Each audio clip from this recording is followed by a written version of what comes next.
जय श्री कृष्ण दोस्तों। भगवान श्री कृष्ण ने पूजा का सबसे सरल और उपयोगी तरीका ध्यान करना बताया है। तब अर्जुन कहते हैं, हे श्री कृष्ण, आपका ध्यान लगाते समय मन में केवल आप रहें और संसार का कोई विचार बाधा ना डाले। इसका कोई तरीका तो होगा। तब भगवान श्री कृष्ण कहते हैं, हाँ, ध्यान लगाने का एक आसान तरीका तो है, पर ये कोई विधि नहीं है, बल्कि एक गुण है, एक यौगिक कला है, जिससे ध्यान लगाने में बड़ी सहायता होती है।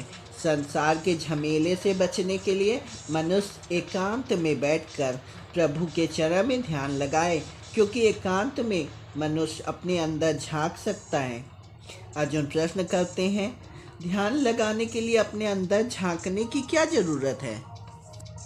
तब श्री कृष्ण कहते हैं, हे अर्जुन, तुम भूल रहे हो, परमात्मा का अंश आत्मा मनुष्य के भीतर ही वास करता है। इसी आत्मा से संपर्क ही प्रभु के मिलन का पहला चरण है।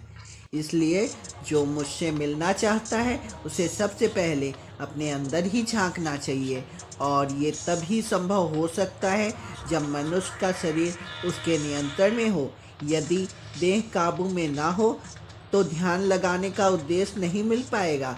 ध्यान योग का उद्देश्य परमात्मा से संपर्क कराना होता है, परंतु इसके प्रथम चरण में आत्मशुद्धि मिलती है, स्वच्छता मिलती है और ध्यान लगाने वाले का अंतर स्वच्छ हो जाता है। हे अर्जुन, जब तक मनुष्य अपने अंतर की शुद्धि नहीं करता, तब तक मनुष्य परमात्मा से संपर्क नहीं कर सकता और ना ही आत्मा परमात्मा में लीन हो सकती है, क्योंकि ध्यान लगाने का पहला उद्देश्य आत्मशुद्धि है। इसलिए वो स्थान भी पवित्र होना चाहिए जहाँ ध्यान लगाना है। हे अर्जुन, मेरे ध्यान लगाते समय अचल बैठकर पीठ, सर और गले को समान सीधा रखें और अपनी दृष्टि को नाक की अगली भाग पर इस तरह जमाएं कि बाकी सभी दिशाएं आँखों से ओझल हो जाएं। ऐसा करने से उसके आसपास का इंद्रियों से संपर्क टूट जाएगा और मनुष्य अपने अंतर में मन लगा सकेगा। अर्जुन कहते हैं, हे मधुसूदन, ये तो बहुत अच्छा तरीका है, इससे मनुष्य आसानी से ध्यान लगा सकेगा। इस पर श्री कृष्ण कहते हैं, यह ठीक है अर्जुन, पर वो मनुष्य मुझ में ध्यान नहीं लगा सकेगा जिसके जीवन में संतुलन ना हो। ध्यान लगाने के लिए मनुष्य को संतुलन वाला होना चाहिए।